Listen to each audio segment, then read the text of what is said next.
Assalamualaikum warahmatullahi wabarakatuh. Pada pertemuan kali ini kita akan membahas bab 2 tentang seni patung, yaitu pengertian, fungsi, bentuk, bahan, dan teknik berkarya seni patung. Sebelum kita memulai pembelajaran, kalian harus mempersiapkan hal-hal di bawah ini. Mari kita berdoa sebelum belajar. Berdoa dipersilakan. Selanjutnya, menyiapkan alat tulis untuk merangkum atau mengerjakan tugas. Dan yang terakhir, konsentrasi dengan materi yang akan disampaikan. KD pada pembelajaran kali ini 3.2, memahami prosedur berkarya seni patung dengan berbagai bahan dan teknik. Tujuan pembelajarannya, mengidentifikasi prosedur membuat seni patung, serta macam-macam bahan serta teknik dalam membuat seni patung. Apa yang dimaksud dengan patung? Patung disebut juga sebagai plastic art atau seni plastik karena identik dengan karya manusia yang meniru bentuk dan memiliki keindahan. Bentuk yang ditiru tidak hanya manusia, tetapi bentuk lain juga. Patung bersifat 3 dimensi atau benda yang bervolume yang bisa dilihat dari segala arah. Berikut ada beberapa pengertian seni patung menurut beberapa ahli. Yang pertama, menurut Sunarso dan Suroto, seni patung adalah semua karya dalam bentuk meruang. Kemudian, menurut B.S. Myers, seni patung adalah karya seni 3 dimensi yang tidak terikat pada latar belakang apapun atau bidang manapun pada suatu bangunan. Kemudian, menurut Mika Susanto, seni patung adalah karya seni 3 dimensi yang bentuknya dibuat dengan metode subtraktif, mengurangi bahan seperti memotong, menata, atau aditif, membuat model lebih dulu seperti mengecor dan mencetak. Kesimpulannya adalah seni patung adalah cabang karya seni rupa 3 dimensi diciptakan dengan metode subtraktif, metode mengurangi bahan seperti memotong, memahat, menata, dan sejenisnya, atau metode adiktif, metode yang bentuknya model terlebih dahulu dengan mengecor atau mencetak.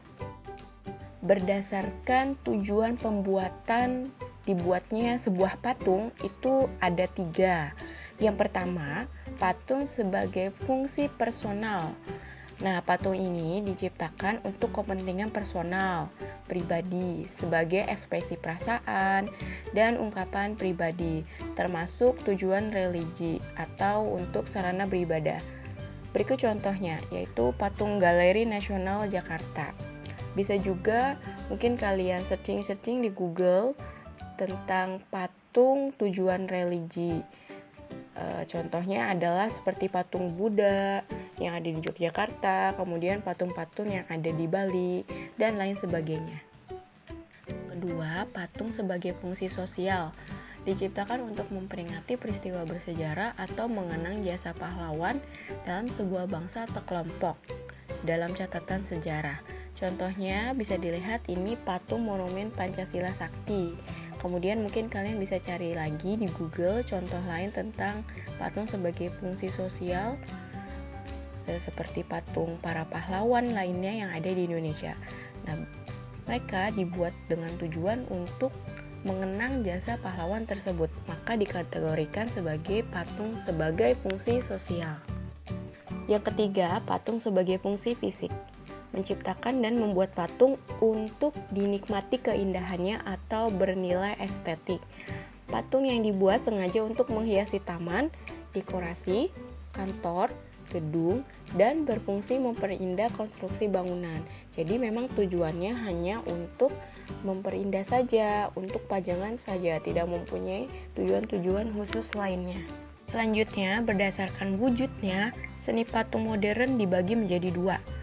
Yang pertama, bentuk imitatif atau figuratif atau realisme. Nah, bentuk ini tiruan dari bentuk alam seperti manusia, hewan, dan tumbuhan. Berikut contoh-contoh dari patung bentuk figuratif. Di sini ada contoh bentuk manusia dan bentuk hewan. Yang kedua, bentuk non-figuratif atau abstrak. bersifat abstrak, meninggalkan bentuk alam untuk perwujudannya.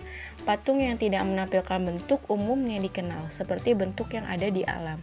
Berikut contoh-contoh dari patung bentuk non-figuratif. Selanjutnya adalah bahan-bahan seni patung. Ada beberapa. Yang pertama ada bahan lunak. Nah, bahan ini adalah material yang empuk dan mudah dibentuk. Contohnya adalah tanah liat, lilin, sabun, plastisin, dan lainnya.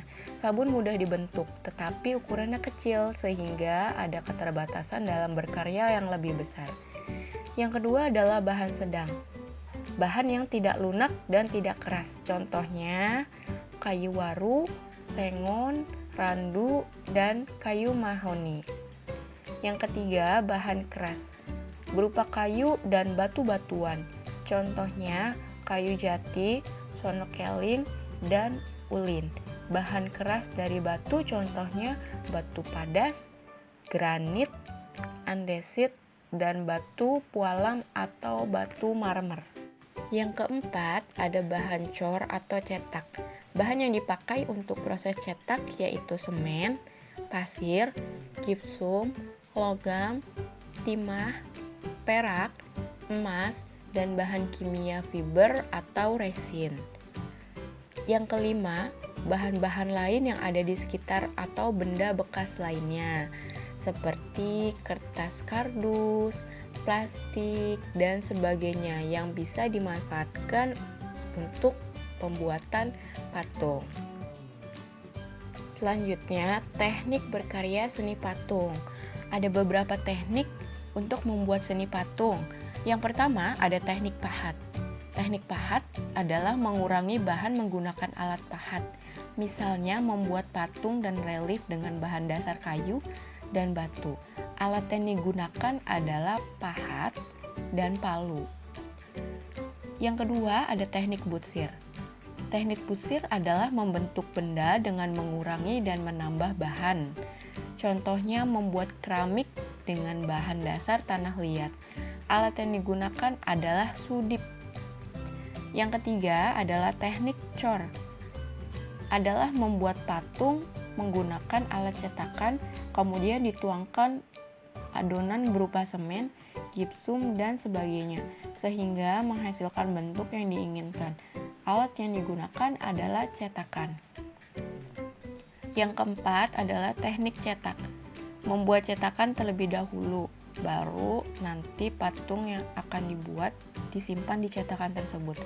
Contohnya membuat patung dengan bahan dasar tanah liat dan semen. Dan yang terakhir adalah teknik assembling atau merakit. Membuat sebuah komposisi atau sambungan dari material seperti besi, logam, tembaga, atau berbagai material seperti benda atau found objek, kertas, kayu, dan tekstil. Berikut contoh dari teknik assembling atau merakit. Setelah kalian menyimak video pembelajaran kali ini, ada tugas mandiri yang harus kalian kerjakan.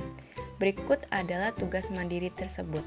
Ada beberapa gambar patung, kemudian tugasnya adalah jelaskan secara singkat dan sebutkan fungsi patung pada gambar di samping ini. Tulis jawaban kalian di buku tulis seni budaya ya. Terima kasih atas perhatiannya. Sampai jumpa di video selanjutnya. Wassalamualaikum warahmatullahi wabarakatuh.